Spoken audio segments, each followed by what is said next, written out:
Please join me.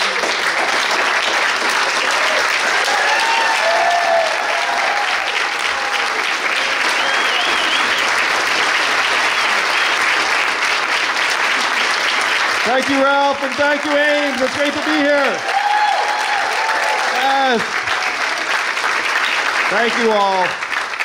Thank you so much. So some of you might have seen this slide deck behind me being like, that's different. It is different. You should know that I've been stumping throughout the state for quite some time, and this is the first time I've ever used slides. Now I'm using slides in part as a response to... Was I blocking it? That's cool. So I'm using the slides for a number of reasons. One, I like it. But two, this is something that I've wanted to do in a variety of formats. And I've been told over and over again, hey, when you're on the debate stage, like, people don't see the actual substance of the arguments because you're kind of compressed into like a 60-second time crunch.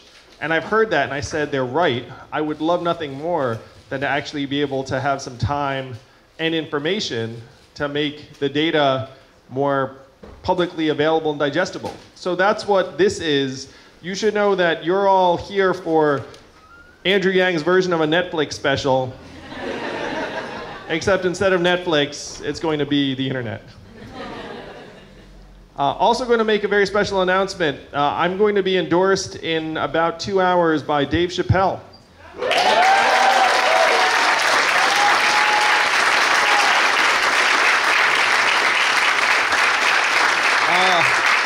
And not just endorsed, Dave is going to be headlining a couple of shows to benefit the campaign in South Carolina on January 29th and January 30th. So super indebted to Dave. Can't wait to help make this case to the country that we can do better for ourselves and our kids than we're doing right now.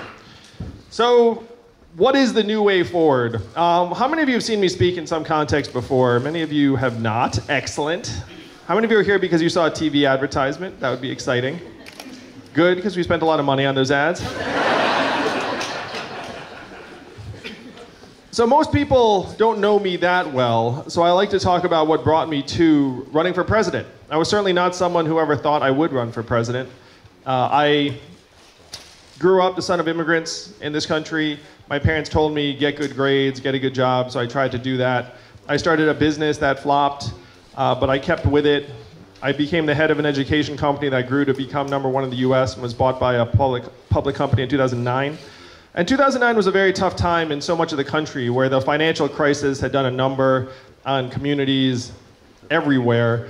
And I thought I had some insight as to why our economy had tanked. It was in large part because so many of the people I'd gone to college and law school with had went straight to Wall Street and helped create mortgage-backed securities and financial derivatives and things that tanked the economy. So I thought that was a train wreck. How many of you all work in nonprofits? How many of you all volunteer for a nonprofit?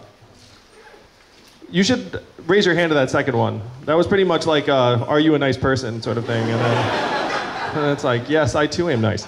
So I went to my wife, said, hey, I'd like to start a nonprofit that's going to train entrepreneurs and create thousands of jobs around the country.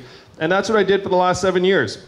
So that's me with President Obama. My wife got to meet the president too, so my in-laws were very excited about me that week. We helped create several thousand jobs throughout the Midwest and the South primarily, in cities like Cleveland, St. Louis, Detroit, Birmingham, Baltimore, many places I'd never been before. And during this time, I saw that unfortunately the water level was going down, not up, in many communities. And I also saw firsthand the gulf between different parts of the country, where if you flew between St. Louis and San Francisco or Michigan and Manhattan, you feel like you were crossing dimensions and decades and even ways of life, not just going a few time zones.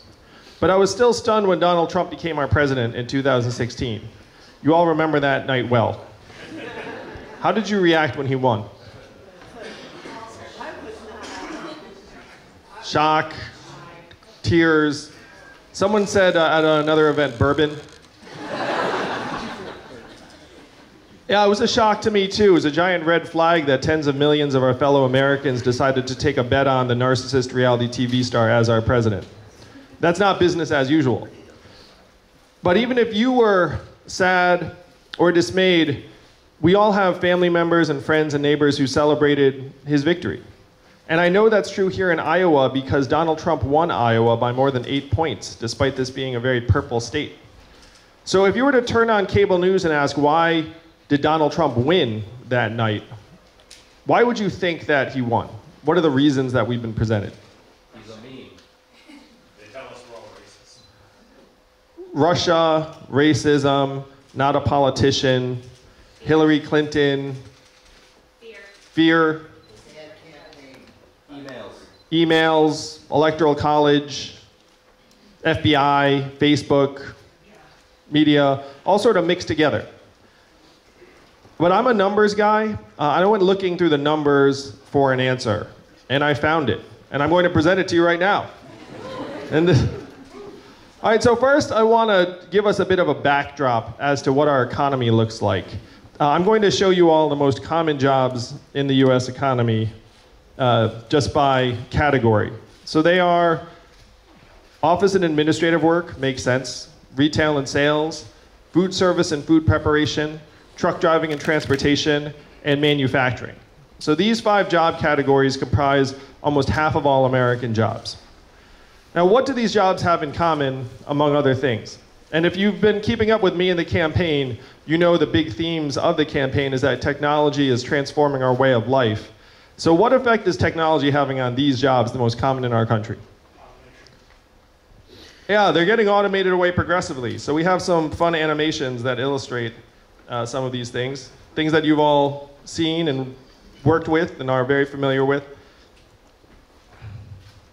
This one I resent because I'm really bad at it. It always takes me like an extra 3 or 4 seconds to find the barcode. It's like, oh my gosh, where's the person when you need them? This is a robot pizza printer. They can produce pizzas just the same and delicious every single time, more quickly and inexpensively. A robot truck you've all heard of. A robot truck just transported 20 tons of butter from California to Pennsylvania with no human intervention 2 weeks ago. Why butter? I have no idea. And then this is manufacturing lines. So these are all things that we've seen in some measure. Now, what are the numbers around these trends?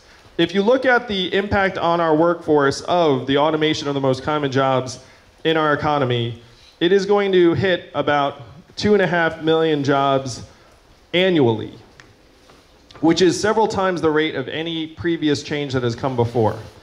The White House estimated that 80% or more of the jobs that make $20 an hour or less are at least potentially subject to automation over this period of time. So this is the greatest transformation in our economy in our history, what experts are calling the 4th Industrial Revolution. How many of you have heard the words 4th Industrial Revolution before from a politician? No, this was the first time, right? And I'm barely a politician, Iowa. I'm an entrepreneur who was getting credit for creating thousands of jobs, and I realized that my work was like pouring water into a bathtub that had a giant hole ripped in the bottom, and that the water was rushing out much more than it was being replenished. That water rushing out helped get Donald Trump elected, and now it's going to do more and more. So I talked about the robot trucks a little bit. Most people do not realize that trucking is the most common job in 29 states. There are 3.5 million truck drivers in this country, average age 49, 94% men. So if my friends in California are successful in getting robot trucks on the roads, what is that going to mean for the 3.5 million truckers or the 7 million Americans who work at truck stops, motels, and diners around the country that rely upon the truckers getting out and having a meal? How many of you have been to Iowa 80 in Davenport? Yeah, they've got a very reasonably priced buffet. They say that 5,000 people stop there every day. How many people will stop there if the trucks no longer have drivers?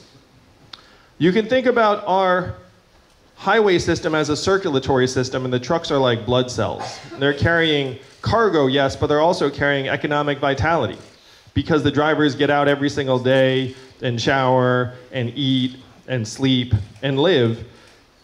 Almost 10% of the jobs in the state of Nebraska support truckers. What will happen to those jobs in Nebraska when the trucks no longer need to stop in Nebraska? So this is the impact that's coming down the pike. How many of you have noticed stores closing around where you live here in Ames? And why are those stores closing? Amazon. Amazon soaking up $20 billion in business every single year. How much did Amazon pay in taxes last year? Zero. That is your math, Ames. 20 billion out, 30% of your stores and malls closed for good, you get zero back. This map that's up there, all those pins are major department stores that are set to close. How many of you have been to a ghost mall that has lost its anchor stores? How many of you would go back to that mall? Those malls get spookier and more eerie as they empty out. They go from having a lot of positive value to actually being sources of blight very, very quickly. We're doing that to 30% of the country's malls. And if you can imagine what those properties will look like in the years to come, that is what's coming, and we are going to get zero back in return. The most common job in the economy is retail clerk. The average retail clerk is a 39-year-old woman making between $8 and $12 an hour. What is her next job going to be when the store or mall closes? No one is sure. So these are the big changes that we can see. This one we can see around us right now. One of the examples I use for artificial intelligence is when you all call the customer service line of a big company and you get the software or bot on the other side. I'm sure you do the same thing I do, which is you pound 000, human, representative, and just keep saying that word over and over again until you get someone on the line, right? Raise your hand if that's what you do. Oh yeah, I do that too. That software is miserable. As soon as you hear it, you're like, please let this company still employ a human being. I'm going to find that human being right now. But in 2 or 3 short years, the software is going to sound like this. Hey, Andrew, how's it going? What can I do for you? It'll be fast, seamless, peppy. You might not even know it's software.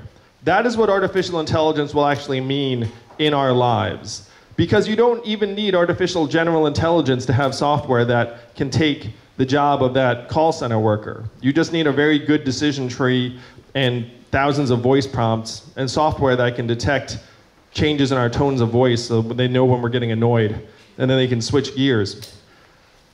AI is getting smarter and stronger all the time. This is an oversimplification. This is just showing the exponential growth of Moore's law, but this is not that far off as to what AI is going to be capable of. The quote on this slide is, AI is the new electricity, which is a quote from a Stanford professor.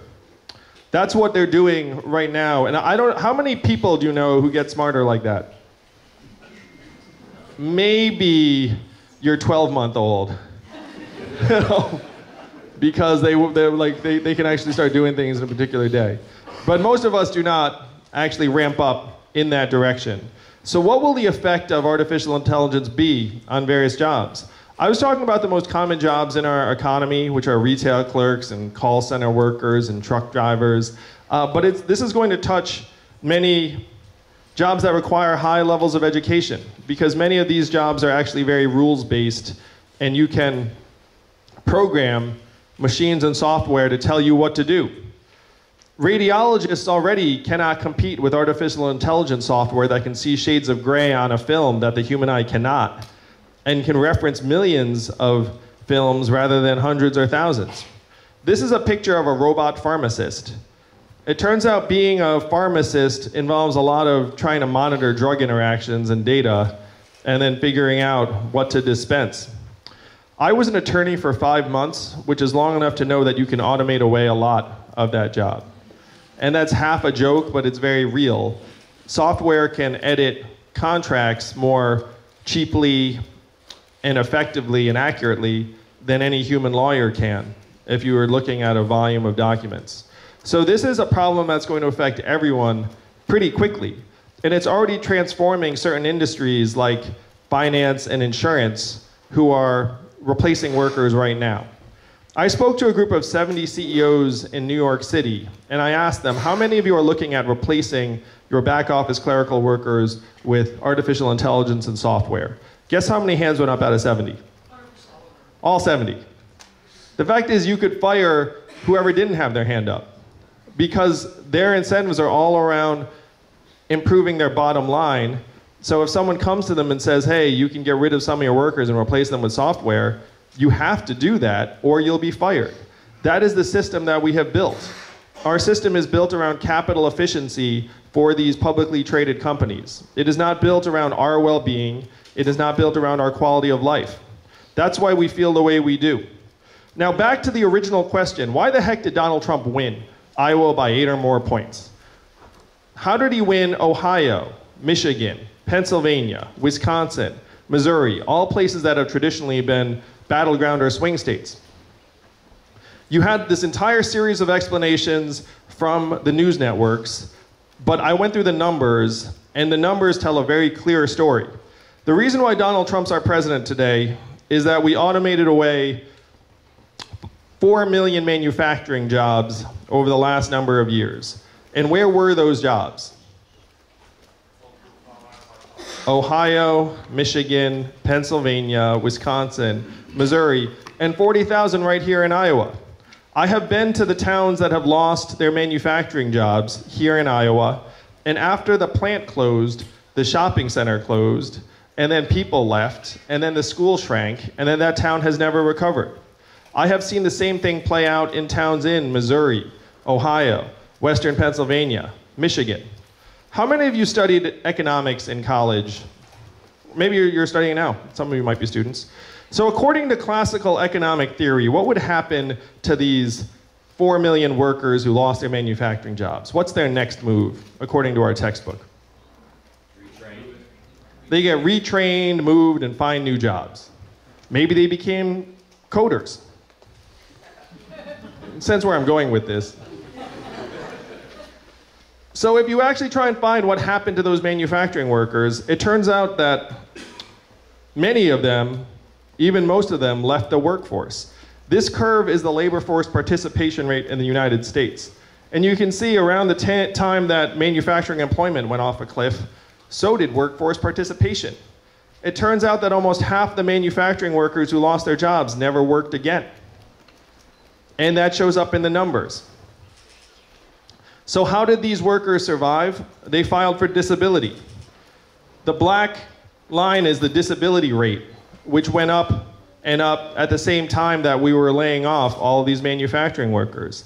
The gray curve is the ratio of employed to working age population, which obviously went down in the exact opposite direction. So again, we blast away 4 million manufacturing jobs in the swing states. Half of them, or almost half, do not work again. They filed for disability. You then see surges in certain other numbers, like you see a spike here in the proportion of American children who are born to single moms. Right now it's about 40% in the US. You can see that also started to rise around this time. Studies have shown that when people lose their jobs, they get married at lower rates. Almost 2/3 of the manufacturing workers were men. So if you can see this playing out, as men lost their jobs, people get married at lower rates, but they still occasionally have children. You then also saw a surge in suicides and drug and deaths of despair, to the point where now America's life expectancy has declined for the last 3 years in a row. So that is the blue line. If you see these other lines, they're all other developed countries. So as you can see, which direction are the other lines going? Down. That's normal in a developed country. In a developed country, ordinarily, you're getting richer, stronger, healthier, and people are not killing themselves at higher rates. In the United States of America, we have had record levels of suicides and drug overdoses that are so unprecedented that America's overall life expectancy has now declined for the last 3 years in a row. You know the last time America's life expectancy declined for 3 years in a row? Great Depression is a great guess. It's even earlier than that. It's the Spanish flu of 1918, a global pandemic that killed millions. That is the last time it happened in America, and it's happening now. This is not what the cable news networks are presenting as the reason why Donald Trump won, but I'm a numbers guy, and I find the numbers much more convincing than the working backwards rationale that the talking heads are using. They're trying to back into the numbers, Why not just use the numbers? You also saw surges in anxiety, depression, mental health problems, prescription drugs. We have a mental health crisis in this country that is also unprecedented. So to review, you have record high levels of corporate profits and GDP, but you also have record high levels of anxiety, depression, financial insecurity, dislocated workers, suicides, and drug overdoses. So if your corporate profits are going up and your life expectancy is going down, which do you listen to? We know which one Washington, D.C. is listening to. They can't see past the dollar signs. They're not paying attention to people and life expectancy. Washington, D.C. today is the richest city in our country. What do they produce? This is, no one knows. And yet business is awfully good. So these are some of the disconnects that have led to Donald Trump being our president. The disconnects and the problems are actually real. Donald Trump's our president today because he had a very simple message. He said he was going to make America great again. What did Hillary Clinton say in response? America's already great. Remember that? It's been a long 3 years, Ames, I know. But we're going to end it together in a little less than 3 weeks.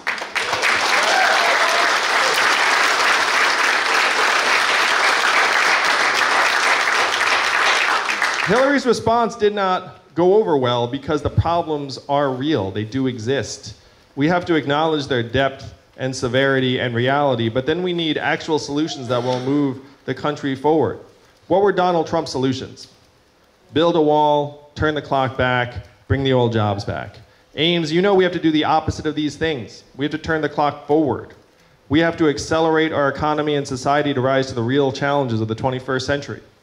We have to evolve in the way we see ourselves and our work and our value. I'm the ideal candidate for that job because the opposite of Donald Trump is an Asian man who likes math.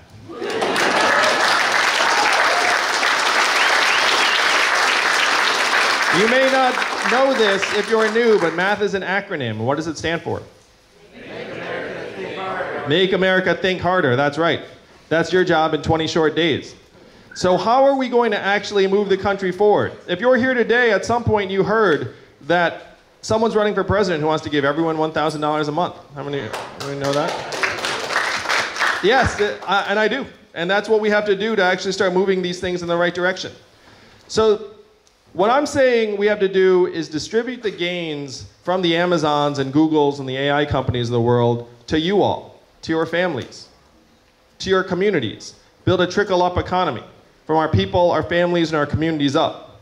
$1,000 a month in your hands would be a game changer for millions of families right here in the state. Particularly because in the trickle-up economy, when the money is in your hands, where will it go? How would you spend it? How much of it would stay right here in Iowa? Most of it.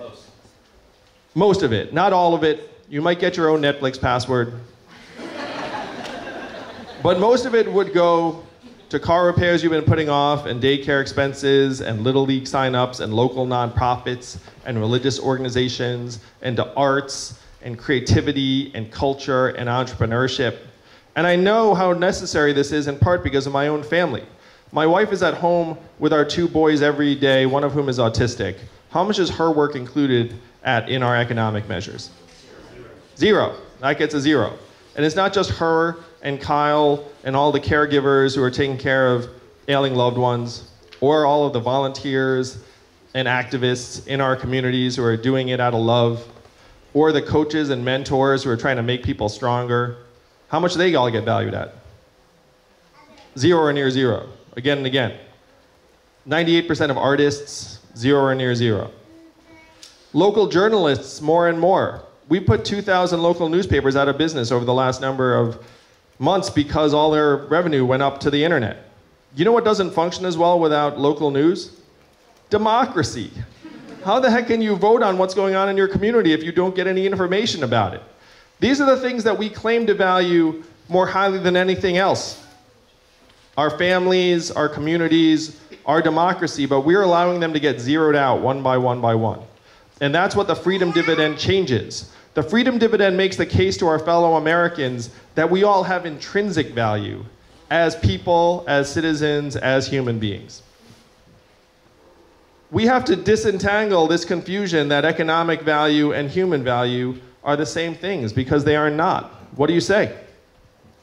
Is that true? Yeah. That is the message that we have to take in 20 days. This $1,000 a month lays a foundation that makes us all more able to adapt in unprecedented times of change, which is right now. And then we need to measure our economy by things that would actually tell us how we are doing. Even the inventor of GDP said 100 years ago, this is a terrible measurement of national well-being, we should never use it as that. And here we are 100 years later, riding it off a cliff. Robot trucks will be great for both corporate profits and GDP. They'll be terrible for many, many Americans. So instead of GDP, we should be measuring our well-being through our own well-being. Health and life expectancy, mental health and freedom from substance abuse, childhood success rates, clean air and clean water, how our kids are doing. These are the real measurements of our country. I will modernize GDP to include these things, and I will present them to you all each year at the State of the Union in a PowerPoint deck. I'll be the first president to use a PowerPoint every year.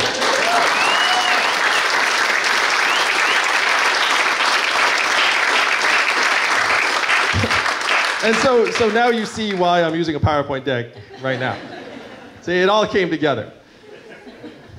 To close, I'm not running for president because I dreamt about being president as a kid. Those were not the conversations in my household. Raise your hand if you're a parent like me and Evelyn. If you're a parent, at some point over the last number of years, you've had this sinking feeling that we are leaving our kids a future that is less secure, less stable, less bright than the lives that we have led. And we think about that in terms of climate change, but it's not just climate change. If you were born in the US in the 1940s, there was a 93% chance that you were going to be better off than your parents were. That's the American dream. That's what we all want to live. That's what brought my family here. If you were born in the 1990s in this country, which I can sense as many of you, you are down to a 50-50 shot, and that is declining fast. That is why we parents feel the way we do. Because it's true. We are leaving them a future that is less stable and less secure than the lives that we have led. I'm not running for president because I wanted to be president. I'm running for president because, like so many of you, I'm a parent and a patriot. I have seen the future that lies ahead for our kids. They deserve better, and I want to give them better. Yeah.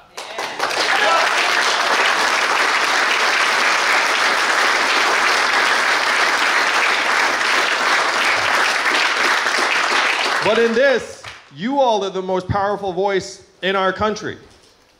It doesn't feel like that. Many of you are just living your lives, deciding to see the presidential candidates as we come through.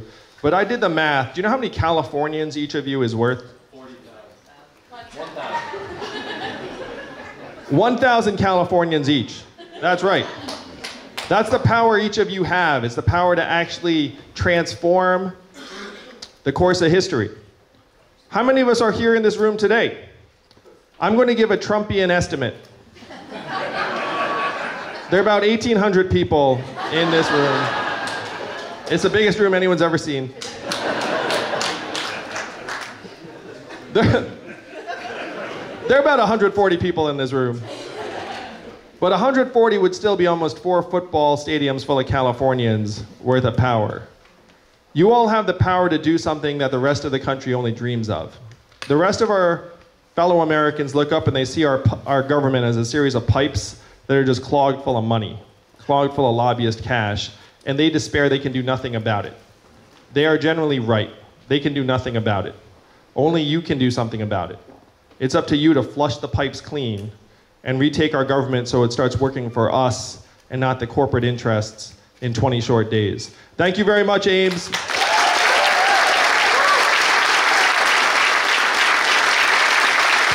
Thank you.